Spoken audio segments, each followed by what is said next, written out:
इशरह ली सदरी वयस्सिर ली अमरी वहलुल उक़्दतम मिन लिसानी यफ़क़हू क़ौली।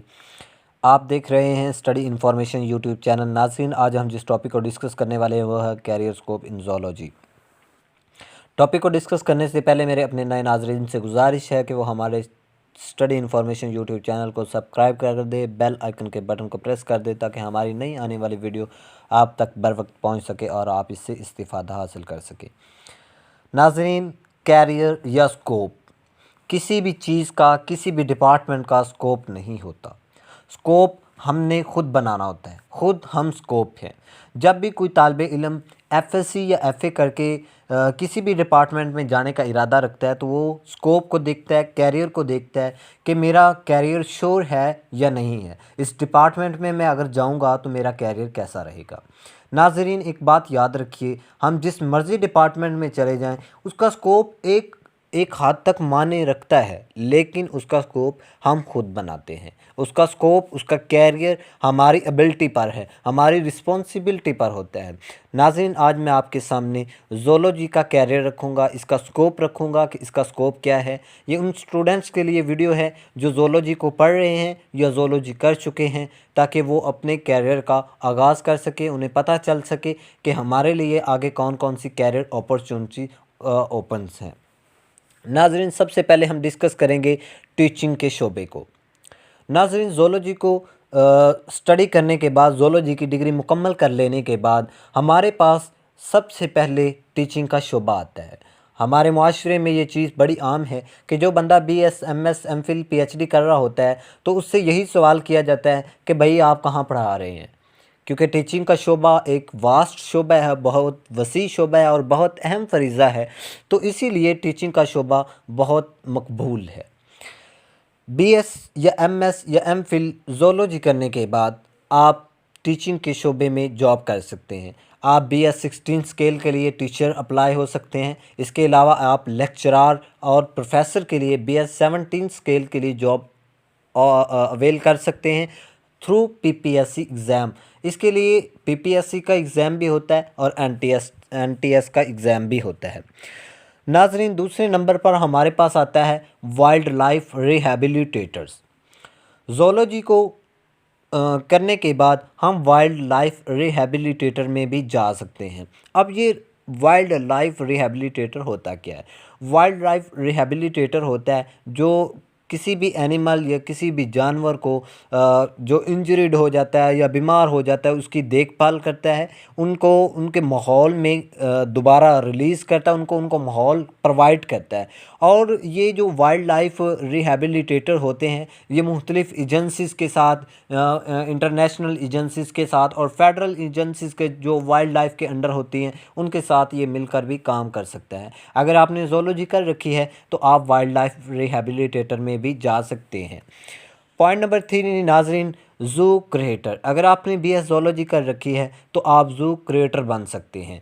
Zoo creator animal को डिस्प्ले करता है ज़ू के अंदर। इसके अलावा ये ज़ू के स्टाफ को मैनेजमेंट करता है, जिसे हम एज ए हेड कह सकते हैं। जिस तरह एक स्कूल या कॉलेज या यूनिवर्सिटी का प्रिंसिपल होता है, स्कूल का प्रिंसिपल होता है, कॉलेज का प्रिंसिपल होता है या फिर यूनिवर्सिटी का वाइस चांसलर होता है, तो इसी तरह ये ज़ू क्रिएटर भी ज़ू के हेड होते हैं, इसे मैनेज कर रहे होते हैं। अगर आपने ज़ूलॉजी कर रखी है तो आप ज़ू क्रिएटर के तौर पर भी जॉब अवेल कर सकते हैं।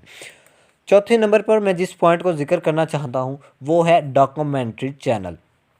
नाज़रीन, अगर आपको शौक़ है कि आप दुनिया के जंगलात की सैर करें, दुनिया को जाकर बाहर से देखें, दूसरे ममालिक की सैर करें, वहाँ पर उनके सहरा को देखें, उनके जंगलात को देखें, तो आपको लाज़मी तौर पर ज़ूलॉजी में आना पड़ेगा, क्योंकि ज़ूलॉजी ऐसा वास्ट शोबा है जो आपको डॉक्यूमेंट्री चैनल्स के लिए भी रास्ते हमवार करता है। अब डॉक्यूमेंट्री चैनल्स होते क्या हैं? जिस तरह आप अपने टीवी में देखते हैं, डिस्कवरी चैनल हो गया, नेशनल ज्योग्राफी चैनल हो गया, वहाँ पर क्या होता है एनिमल्स के मुतल्लिक होता है। डिस्कवरी चैनल जो होता है वो भी एनिमल्स के मुतल्लिक। इसके अलावा वहाँ पर पौधों के मुतल्लिक, प्लांट्स के मुतल्लिक और ये तमाम चीज़ें जो स्टूडेंट ज़ूलॉजी को कर रहे होते हैं उन्हें पता होता है, क्योंकि उन्होंने डिटेल में एनिमल के साइंटिफिक नेम, इनकी हैबिट्स, इनके इन्वायरमेंट्स, इनके फूड्स को पढ़ा होता है। तो इसी वजह से ही डॉक्यूमेंट्स चैनल्स हर साल हायर करते हैं जोलॉजिस्ट को कि वो उनके पास आएँ और उनकी फ़िल्म क्रिएटिंग करने में उनकी मदद करें। अगर आपने ज़ूलॉजी कर रखी है तो आप डॉक्यूमेंट्री चैनल में भी वर्क कर सकते हैं एज ए ज़ूलॉजिस्ट। नाज़रीन, 5वें नंबर पर हमारे पास आता है एंटोमोलॉजिस्ट। एंटोमोलॉजिस्ट, अगर आपने ज़ूलॉजी कर रखी है तो आप एज ए एंटोमोलॉजिस्ट भी काम कर सकते हैं। एंटोमोलॉजिस्ट अब करते क्या हैं, ये इंसेक्ट्स की स्टडी होती है, यानी कि कीड़े मकोड़ों की स्टडी। ये ह्यूमन के दरमियान और उनके दरमियान रिलेशन, जिस तरह हमारे पास हमारे इलाकों में शहद की मक्खियों का मसनूई तरीका किया जाता है, ये वो एंटोमोलॉजिस्ट कहते हैं। अब एंटोमोलॉजिस्ट जो है ये अपना किरदार अदा करते हैं डाइवर्स फील्ड्स में, एग्रीकल्चर में, ठीक है। फसलों को जो कीड़े मकोड़े ख़तरात दे रहे होते हैं, ये वहाँ पर भी अपना किरदार अदा कर सकते हैं। केमिस्ट्री में, बायोलॉजी में, इसके अलावा एनिमल हेल्थ, वेटरनरी हॉस्पिटल्स में ये काम कर सकते हैं। मुख्तलिफ़ जानदारों को मुख्तलिफ़ कीड़े लग जाते हैं, जिसे हम अपनी ज़ुबान में चीचड़ कहते हैं, वो उनको काटने लग पड़ते हैं, तो ये एंटोमोलॉजिस्ट वहाँ पर भी काम कर सकते हैं। मॉलिक्यूलर साइंस, क्रिमिनोलॉजी, आपने हॉलीवुड की मूवीज़ देखी होंगी तो आपको पता होगा, बल्कि आजकल तो हॉलीवुड छोड़ के बॉलीवुड में भी इस तरह का सीन क्रिएट किया जाता है कि एक मक्खी टाइप जो है वो कि एक इंसेक्ट्स को छोड़ते हैं जो कि इंसानों को नुकसान पहुंचाती है, तो ये क्रिमिनोलॉजी के तौर पर भी काम कर सकते हैं। इसके अलावा ये फोरेंसिक में भी काम कर सकते हैं। तो अगर आपने BS ज़ूलॉजी या MPhil ज़ूलॉजी कर रखी है तो आप एज एंटोमोलॉजिस्ट भी काम कर सकते हैं। नाजरीन, 6ठे नंबर पर हमारे पास आता है फिशरीज़। ये बहुत ही वास्ट शोबा है ज़ूलॉजिस्ट के लिए। इसमें मुलाजमत के बड़े वसी दरवाज़े, बड़े पैमाने पर दरवाज़े ओपन होते हैं। अगर आपने ज़ूलॉजी कर रखी है, और बल्कि पाकिस्तान में तो फ़िशरीज़ की MPhil करवाई जाती है, PhD भी करवाई जाती है। अगर आपने ज़ूलॉजी कर रखी है तो आप फ़िशरीज़ में भी जा सकते हैं। आप फ़िशरीज़ की काइंड्स को देखेंगे, वहाँ पर आप फ़िशरीज़ की फूड्स को देखेंगे, इनके इन्वायरमेंट्स को देखेंगे, और ओवरऑल आप फ़िशरीज़ के मतलब इंफॉर्मेशन कलेक्ट करके इंफॉर्मेशन लोगों को दे सकते हैं। इसी तरह अगर आपने ज़ूलॉजी कर रखी है तो आप फ़िशरीज़ में भी जा सकते हैं। नाजरीन, पॉइंट नंबर 7 है इंटरनेशनल एजेंसीज़। नाजरीन, अगर आपने ज़ूलॉजी कर रखी है तो आप इंटरनेशनल एजेंसीज़ में एज ए ज़ूलॉजिस्ट काम कर सकते हैं। जिस तरह वर्ल्ड हेल्थ ऑर्गेनाइजेशन है, world wide fund for nature है, इसके अलावा कंजर्वेशन क्राइटेरिया, बायोडाइवर्सिटी है।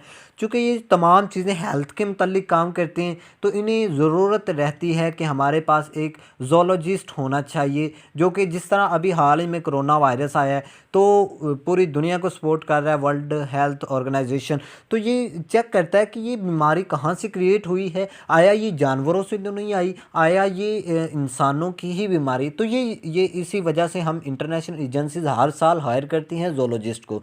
तो अगर आपका शौक़ है इंटरनेशनल एजेंसीज में काम करने का तो यकीनन बिलशऊर आप ज़ूलॉजी को अटेम्प्ट कीजिए और आप इसमें जॉब भी कर सकते हैं। पॉइंट नंबर 8 है नाजरीन, एनिमल ब्रीडर। अगर आपने ज़ूलॉजी कर रखी है तो आप एज ए एनिमल ब्रीडर भी काम कर सकते हैं। आप एनिमल की प्रोड्यूसिंग कर सकते हैं, उनकी क्लासिफिकेशन कर सकते हैं, आप आर्टिफिशियल एनिमल को प्रोड्यूस भी करवा सकते हैं। पॉइंट नंबर 9 है नाजरीन, रिसर्च लैब। नाजरीन, अगर आपने ज़ूलॉजी कर रखी है तो आप रिसर्च लैब में भी वर्क कर सकते हैं एज ए रिसर्च। ये पाकिस्तान में भी काफ़ी ज़्यादा रिसर्च लैब्स हैं, और इसके अलावा फ़ॉरेन कंट्रीज़ में भी आप एज ए रिसर्च लैब वहाँ पर वर्क कर सकते हैं। नाजरीन, पॉइंट नंबर 10 है एनिमल बिहेवियरिस्ट्स। अगर आपने BS ज़ूलॉजी कर रखी है तो आप एनिमल ट्रेनर भी बन सकते हैं, एनिमल बिहेवियरिस्ट भी बन सकते हैं। इसकी वजह ये है कि एनिमल बिहेवियरिस्ट वो होता है जो एनिमल की एथोलॉजिस्ट को समझता है, ठीक है, इनकी वैरायटी को समझता है, इनकी फील्ड में रहता है, ठीक है। क्योंकि जो ज़ूलॉजिस्ट होता है उसे पता होता है कि एनिमल का क्या फूड है, ये किस वैरायटी में रहता है, ये किस माहौल इन्वायरमेंट में ग्रो कर रहा है, किस इन्वायरमेंट में ये डाउन हो रहा है, तो ये इसके साथ ही है, ठीक है। तो ये जो एनिमल ट्रेनर होता है ये इसको ट्रेन कर सकता है। तो आप बड़ी बड़ी कंपनीज़ में जो एनिमल को ट्रेन करती हैं आप वहाँ पर वर्क कर सकते हैं और बहुत अच्छी पे सैलरी ले सकते हैं। इसके अलावा नाजरीन, पॉइंट नंबर हमारे पास 11 आता है पोल्ट्री फार्म का नाज़रीन, अगर आपको अपना बिज़नेस करने का शौक़ है तो आप बिल ज़रूर ज़ूलॉजी को साथ रखते हुए, अगर आपने ज़ूलॉजी की डिग्री की हुई है तो आप पोल्ट्री फार्म ओपन कर सकते हैं। वहाँ पर आप मुख्तलिफ़ फ़िश मुर्गियों की इकसाम रख सकते हैं, वहाँ पर मुख्तलिफ़ वैराइटीज़ को ग्रो करवा सकते हैं, इनके अंडों को सेल कर सकते हैं। इसके अलावा आप इंटरनेशनल लेवल पर पोल्ट्री फार्म का आगाज़ कर सकते हैं और बहुत अच्छी सैलरी भी ले सकते हैं।